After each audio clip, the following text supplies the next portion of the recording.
இப்ப வந்து உங்கள பத்தி வந்த ஒரு ரூமர் நீங்க ரொம்ப ரசிச்சதுன்னா என்ன? பார்த்தோனே சிரிப்பு வந்தது. என்ன இப்படிலாம் எழுதியிருக்காங்க? எப்படி இதெல்லாம் யோசிச்சாங்க? அப்படின்ற மாரி ஒரு கியூரியாசிட்டி இருக்கும்ல சில ரூமர்ஸ் பார்க்குறப்ப. ம், ம். அந்த மாதிரி ஏதாவது ஞாபகப்படுத்தி இருக்குன்னு நெனைக்கிறேன் சிரிக்கிறாரு. ஓகே. வருத்தமா இருந்துச்சு. அதான் ஒரு பையன் வந்துட்டு எனக்கு அசிஸ்டண்டா இருந்தான். ம். வந்துட்டு நைட்ல ஃபோன் பண்ணி எனக்கு வந்துட்டு பணம் குடுங்கன்றான். "ஏய் நாளைக்கு ஃபோன் பண்றேன் வைடா" அப்படின்ட்டு ஃபோன் பண்ணி கேட்டிருந்தேன்.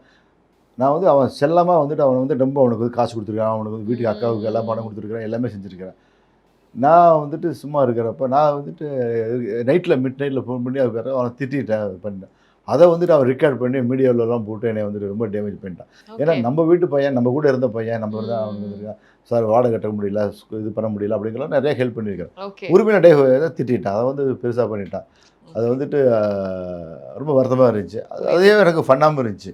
இப்படிலாம் இருக்காங்களே இப்படி ஓகே.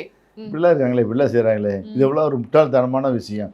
எப்படி ம். நமக்கு நமக்கு கூட இருந்தவங்களுக்கு எப்படி நமக்கு துரோகம் பண்ண முடியும், செய்ய ம். முடியுது? இந்த ரெக்கார்ட் பண்ணி பண்றதே அவங்க அவங்க தான் கிரிமினல். ஒரு விஷயத்த ஓகே. ரெக்கார்ட் பண்றாங்கன்னா அவங்க தான் கிரிமினல். ம்.